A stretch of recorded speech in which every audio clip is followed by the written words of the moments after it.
Bueno, vamos a comenzar con esta clase que pretende resolver algunos ejercicios, pero se me ocurrió ayer pensando en siempre en tratar de que ustedes mismos y hasta yo misma, uno se organice para saber qué es lo que yo tengo que saber en este caso para este parcial, para abordar los ejercicios simplemente. Bueno, por supuesto que todo el mundo sabe que hay que estudiar la teoría, etcétera, etcétera, pero después hay como que buscar una lista de que yo les llamé listado de conocimientos para parcial 2. Y allí fui colocando lo que de memoria recordaba, o sea, eso implica que esta lista, que es de 2 láminas, probablemente va a ir creciendo, porque a veces uno no hace conciencia de todo lo que tiene que saber para manejar, por ejemplo, un parcial 2 de este curso.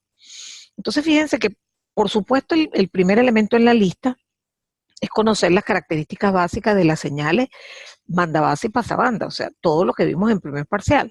Porque mire, yo estaba fijándome, por ejemplo, las constelaciones se las tienen que saber, o sea, porque si yo les pongo una constelación, usted tiene que saber identificarla. Oye, esto será un caso polar, esto será un caso unipolar, esto se parece a QPSK, porque eso le refleja una cantidad de información que usted ya aprendió, que no la tiene que volver a inventar. Cosas tan sencillas como que yo les pida que ustedes me diseñen un filtro de recepción para una señal banda base que sea un simple filtro pasa abajo. Ustedes tienen que saber cuál es el ancho de banda mínimo que hay que colocarle. Usted también va a usar la constelación como siempre la venía usando, que era para calcular potencia indirectamente a través de la energía promedio. Usted podía determinar el comportamiento de los símbolos en el tiempo sabiendo leer la constelación, que es el paso 2, lo puse explícitamente porque aquí es muy necesario. Me han hecho preguntas como, por ejemplo, ¿cómo hago la integral de P1 por P0 para calcular el índice de correlación? Bueno, usted tiene que saber cuál es la forma física que tiene P1. Y si tiene la constelación y la base, usted dice, ah, mira, fíjate, P1 es U sub 1 más 3 U sub 2. Ah, mira, es coseno más 3 seno. Bueno, entonces usted tiene que saber que eso es la expresión matemática de ese P1 de T entre 0 y TS. En otras palabras, y yo lo decía, pero de verdad que es impresionante lo cierto que es. Si usted no domina primer parcial, las probabilidades de salir bien en el segundo parcial son casi nulas, porque usamos mucha información de ese contenido. Entonces, bueno, dicho esto, vamos a pasar a algo más específico, como construir, que viene a colación a raíz de esa pregunta. ¿Cómo calculamos el factor de correlación? Vamos a tener que hacer la integral, que es el producto escalar de P1 con P0. Entonces, ¿qué pongo allí? Yo misma me sorprendí de las preguntas, pero después dije, bueno, es lógico, pues. ¿Quién es P1? Bueno, usted tiene que saber si, por ejemplo, tiene una constelación y una base. La constelación tiene un puntico en 2U1 y la base es un pulso que es de altura 8. Entonces usted tiene que saber que como su símbolo es 2U1, entonces usted sabe que es 2 veces la forma del pulso U1. Pero podría ser que U1 fuera raíz de 2 coseno de omega 0T. Entonces usted tiene que saber darle la lectura a la constelación en función de la posición del símbolo y de la base. Pero aparte, en esta oportunidad, aparte de poder determinar, por ejemplo, las energías promedio, de ahí sacar la potencia, todo lo que sea, usted aquí puede sacar la energía que le va a servir para calcular, en muchos casos, la probabilidad de error. Entonces, también la constelación nos sirve de apoyo para cuando trabajamos con cota superior de la probabilidad de error. En otras palabras, no hemos salido de parcial 1, prácticamente.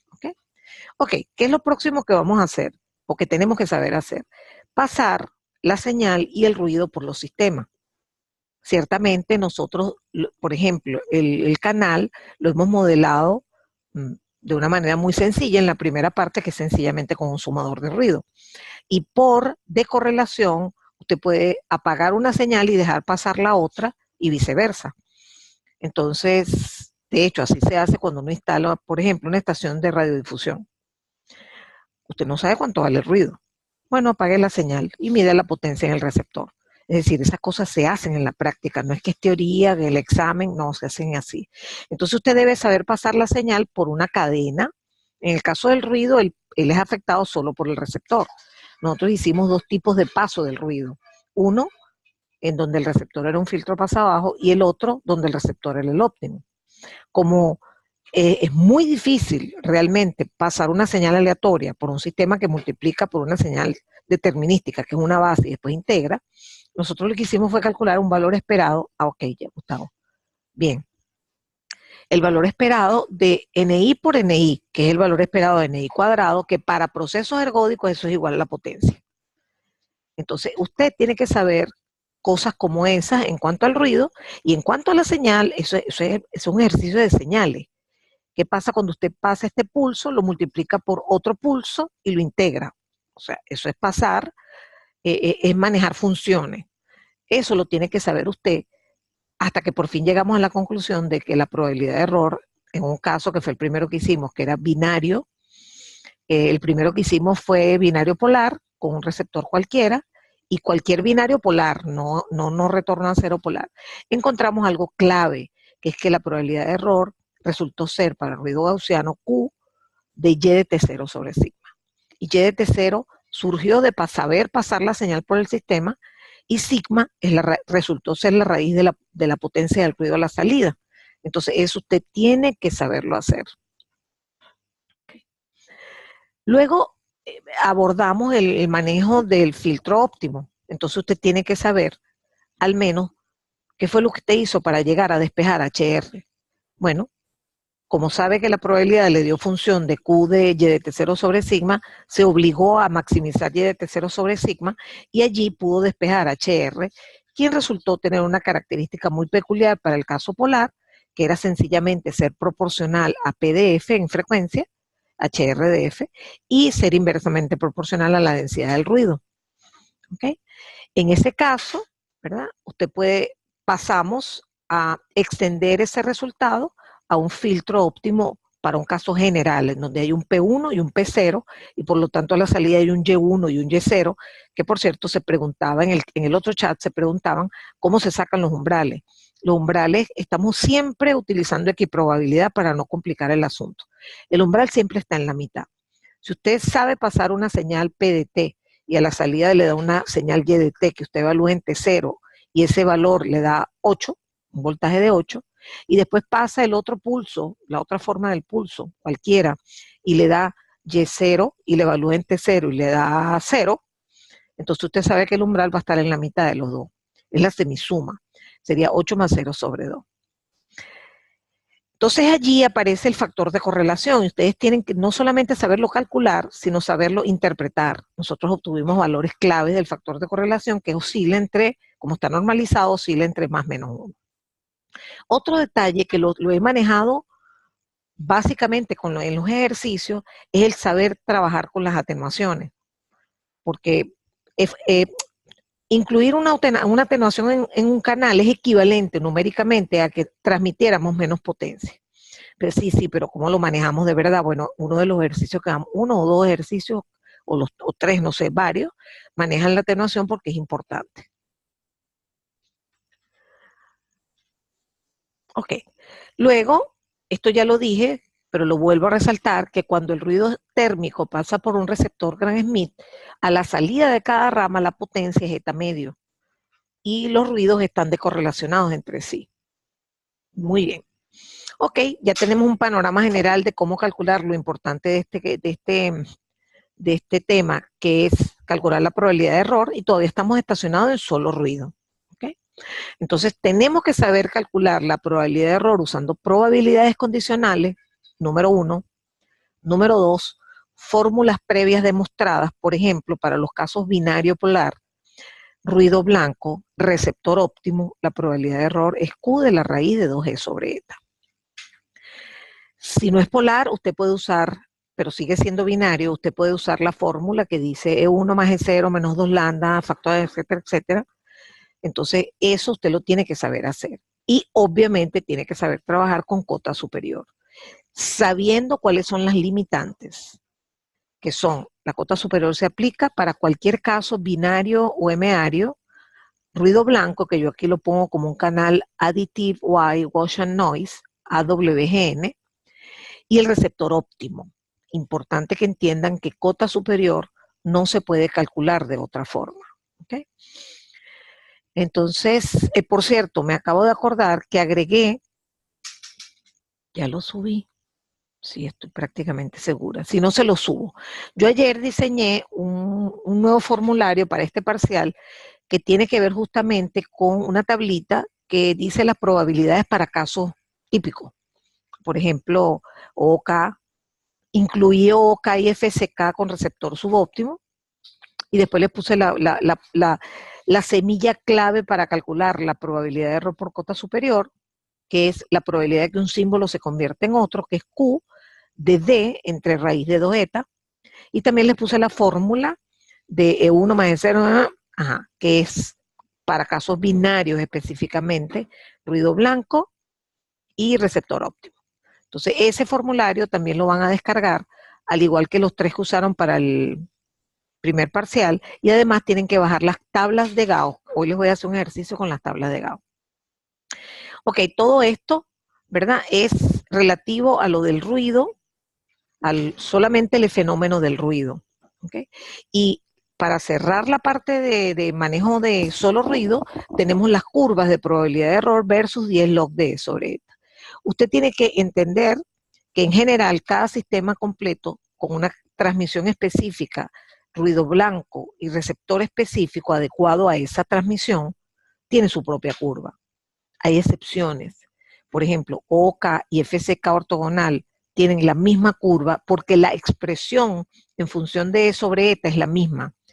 Cuando tú tengas dos sistemas, no importa los que sean, y la probabilidad de error te dio Q de la raíz de E sobre eta, esos sistemas se grafican sobre la misma curva.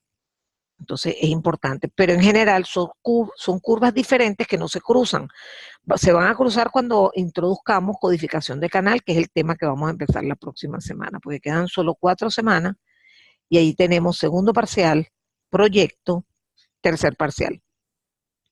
Entonces, usted tiene que saber moverse en esa curva. Por ejemplo, si yo les digo, mire, aumenté la potencia, ¿hacia dónde te mueves en la curva? ¿A la derecha o a la izquierda? Bajé la velocidad, subí la velocidad, aumentó el ruido. Todo eso usted se tiene que hacer. Tiene que saber moverse en una curva y entre curvas. Es decir, saber que pasó de un sistema A a un sistema B.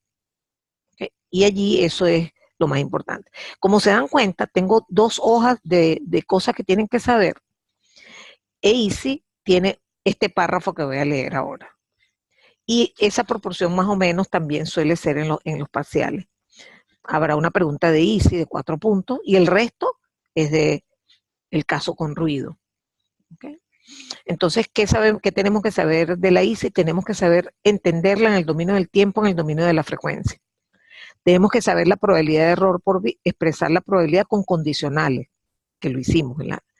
Y toda esa probabilidad condicional va a quedar en función de la EASY, por lo tanto tenemos que sacar la FDP de la EASY. ¿Okay? Eso lo vamos a limitar, óiganme bien, ustedes van a ver ejercicios que de repente tienen unas tablas enormes, no, nosotros lo vamos a limitar a molestias desde los vecinos más cercanos nada más, es decir, el anterior y el posterior, pero para casos variados, ¿no? Entonces, pero para recortar un poco lo que ustedes tienen que saber manejar. Y tienen que saber, por ejemplo, calcular una probabilidad condicional. Ejemplo, probabilidad de error tal que transmití el símbolo 1. Porque eso para ustedes significa que el voltaje de la salida es conocido y que al sumarle la EASY se pueden mover para un lado o para otro brincando umbrales. Entonces, tienen que saber calcular esa probabilidad. Bueno, y esto es un resumen por ahora, ¿okay? De lo que ustedes tendrían que saber hacer. El primer ejercicio es muy sencillo, pero lo puse por 2 razones, para darle énfasis a la parte de la atenuación y a la parte de la búsqueda en tablas, que puede parecer muy tonto, pero la gente se olvida de esto. ¿Okay? Aunque hay 2 tablas, y les agradezco que lleven las 2, para el examen, digo, en esta en particular se usa para los valores de probabilidad por debajo de 10 a la menos 3. Fíjense, aquí están los valores de... estamos pretendiendo usar Q de X. Este es X y este es Q de X. ¿Ok? Fíjense que el valor más grande que tenemos es 1.35 por 10 a la menos 3 y el más chiquito es 1.34 por 10 a la menos 9. Estas son las tablas normales para comunicaciones, porque probabilidades de error por debajo de esto, mejor mate ese sistema de comunicaciones, rómpalo, bótelo, no lo use. ¿Okay? Entonces necesito que sepan usar esta tabla, al menos, pero llévense la otra, ¿okay? Porque como me muevo en una curva de probabilidades, puede ser que brinque de 10 a la menos 3 y caiga en la otra tabla. ¿Okay? Bueno, lo cierto es que el ejercicio dice, se tiene una transmisión binaria de pulsos no retorno a cero, cuya constelación es la mostrada. Esta señal se atenúa 20 dB por el canal, el cual además le agrega ruido blanco gaussiano. El receptor es Gram Schmidt. Determine eta si se sabe que la probabilidad de error por bit es igual a 10 a la menos 6. Primera cosa importante, usted tiene que entender que estos valores, ¿verdad?, no tienen intermedios en esta tabla. Entonces usted tiene que buscar lo que más se parezca a este valor, si tiene que buscar X. O sea, aquí le damos la probabilidad de error, usted tiene que buscar X. ¿Okay? Entonces, si nos fuésemos directo a buscar ese valor aquí, si se dan cuenta, fíjense que aquí tenemos 1,02 por 10 a la menos 6, tengo un vecino que es 1.3 por 10 a la menos 6 y tengo el otro que es 7.93 por 10 a la menos 7, que es 0,79 por 10 a la menos 6.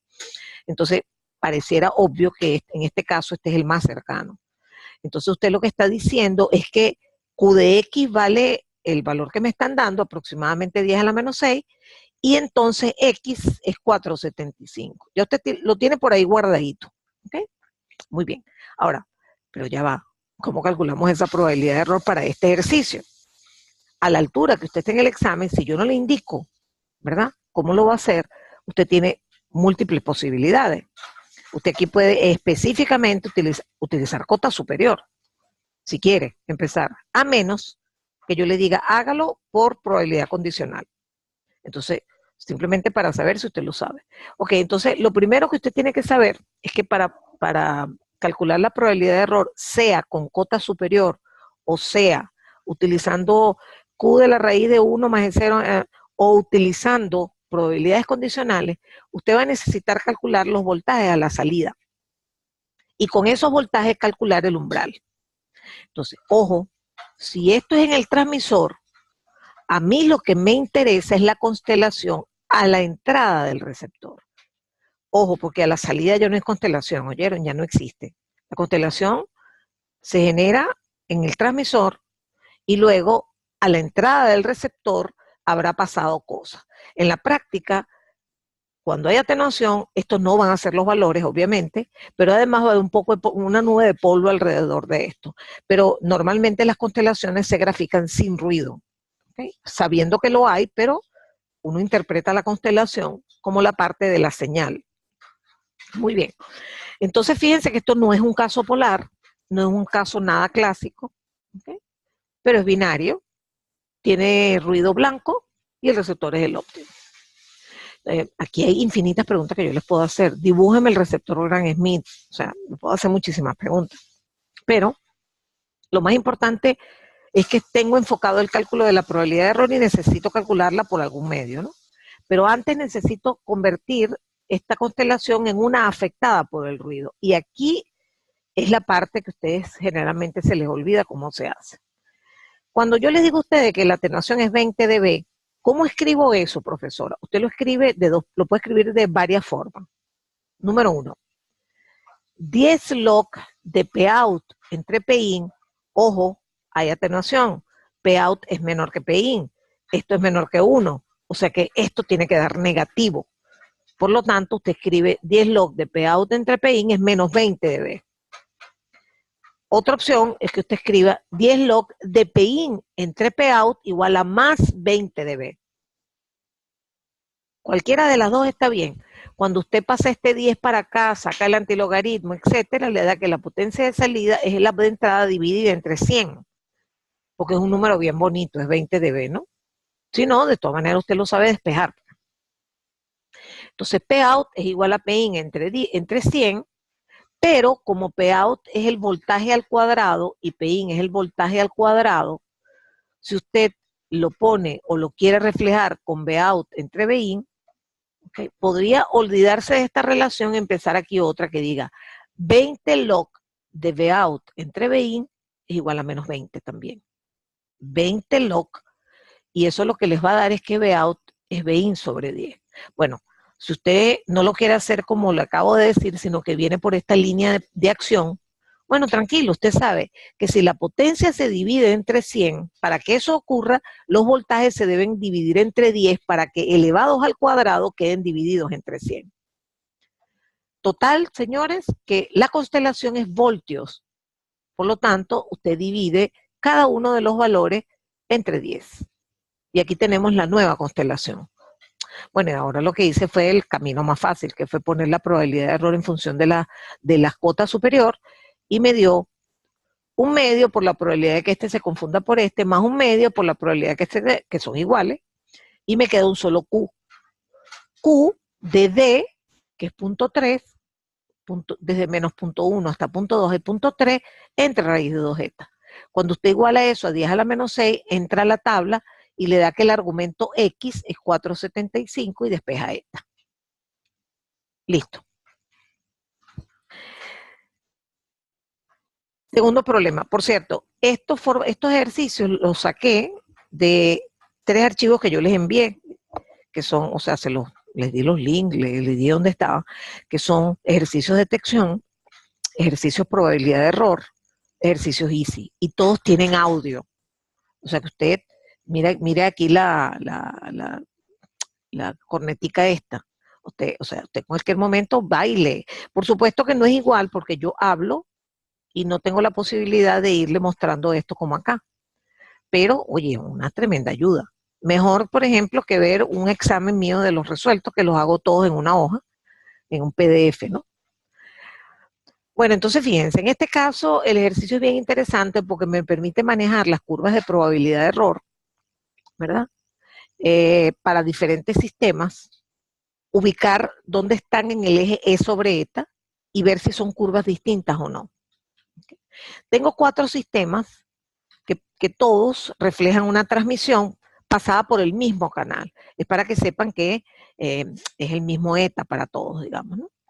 Y eso sí, son detectadas con su respectivo detector. Por ejemplo, en este caso es un sistema OK con receptor Gram-Schmidt, en este caso igual, pero en este caso es OK con receptor subóptimo. ¿Okay? Y finalmente colocamos un PRK con receptor Gram-Schmidt. Aparte de eso, me dan algunos datos, ¿verdad?, que me llevan a poder calcular la energía. Observen, por ejemplo, el primer sistema. El voltaje pico es de raíz de 8. En un sistema OK, y volvemos a parcial 1, si la sinusoide estuviese prendida todo el tiempo, la potencia de transmisión sería V pico al cuadrado sobre 2, es decir, quedaría 8 sobre 2. Pero resulta que en OK está apagada la mitad del tiempo. Entonces aquí en el sistema A, aquí lo explico, la potencia es 2 vatios. Me faltaría, acuérdense que la potencia por T símbolo o por T bit es igual a la energía. Me dicen que la velocidad es 20 bits por segundo. Entonces T bit es el inverso de 20. Aquí calculo la energía y me da 0.1 joule. Para el caso B me dieron de una vez todo en la mano. Tengo que multiplicar 4 por 1/5 y me da 0.8 joule. Para el siguiente me vuelven a dar el voltaje pico, pero este es un PRK. Aquí la potencia sí es V pico al cuadrado sobre 2. Entonces efectivamente me da 4 entre 2, 2. F bit es 20, o sea, multiplico 2 por el inverso de esto y me da 0.1 joule. Ya va, perdón. Estoy en el D, que es PRK, perdón. 2 y me da F bit 20, tengo que invertir para que me dé T bit y me da 0.1 joule. Es decir, que tengo 3 sistemas con la misma energía de 0.1 joule y un sistema con 0.8 joule. Lo primero que uno tiene que pensar, porque el ejercicio pide que se grafique la o las curvas, porque podría ser una sola, la o las curvas de probabilidad de error versus E sobre eta, y después de eso, ubicar en forma lo más precisa posible, sobre todo significa de manera relativa, pues, lo más precisa posible, porque usted no va a calcular aquí, para empezar no tiene el valor de eta, Entonces no puede calcular valores. 10 a la menos 6 me da la probabilidad de error, eso no lo puede hacer. Entonces, veamos qué tenemos aquí. OCA con receptor Gram-Schmidt es un sistema que tiene su propia curva, igual a esta. Sistema A y sistema B tienen la misma curva. Pero el sistema C es subóptimo, es un OCA subóptimo. Ah, ya sé. Ese va por encima del OCA. La curva de esa es una curva que va por encima porque da peores probabilidades de error más grandes. Ajá. Y PRK, no, esa es la estrella. Ese tiene la curva con las menores probabilidades de error. Entonces, efectivamente, la cosa es así. PRK, receptor óptimo, OK, receptor óptimo, OK, receptor subóptimo. Ahí están las tres curvas. Paso a continuación, observamos que hay unos que tienen energía de 0.1 joule, por lo tanto, esos se van a ubicar sobre la misma línea vertical, porque es el mismo eta, y hay otro que tiene 0.8 joule, que va a estar a la derecha de estos, porque la energía crece hacia el lado derecho. Ese es este punto verde. ¿Okay? Entonces, usted ubica en un punto arbitrario vertical, y fíjense que aquí están los tres que tienen la energía igual a 0.1 joule. Y a la derecha, pero en la curva azul, que corresponde a OK, receptor Gram-Schmidt, se coloca el punto verde, porque sencillamente es el mismo ejercicio, ¿verdad? Pero con dos niveles de energía distintos. De tal manera que este es el resultado de este ejercicio. Muy bien. Este ejercicio yo no estoy segura si lo hice, pero yo estoy prácticamente segura que lo hice en las dos secciones. Si a alguien le parece familiar, me pone un avisito en el chat, porque yo estoy prácticamente segura, me da miedo que no lo haya hecho en las dos secciones. Pero me interesa por lo del factor de correlación. ¿Okay? Así que, bueno, yo lo voy de todas maneras a mencionar, porque aquí tengo tres sistemas binarios, en donde la base es un pulso de altura 1 y duración 1 segundo, o sea que ya me están dando T-bit, y a los sistemas se le llaman 1, 2 y 3. El primero, se dice que tiene lambda igual 1, este también tiene lambda igual 1, y este tiene lambda igual menos 1, porque es un caso antípoda o polar. Eso se les dice. ¿Okay? Y ahora se les pide que calculen todos los valores que pueda de probabilidad de error genéricos, ¿verdad? Porque no se les da A ni se les da eta, pero para que los ubiquen, a ver si comparten la misma curva o comparten diferentes curvas. ¿Okay? Son tres sistemas distintos.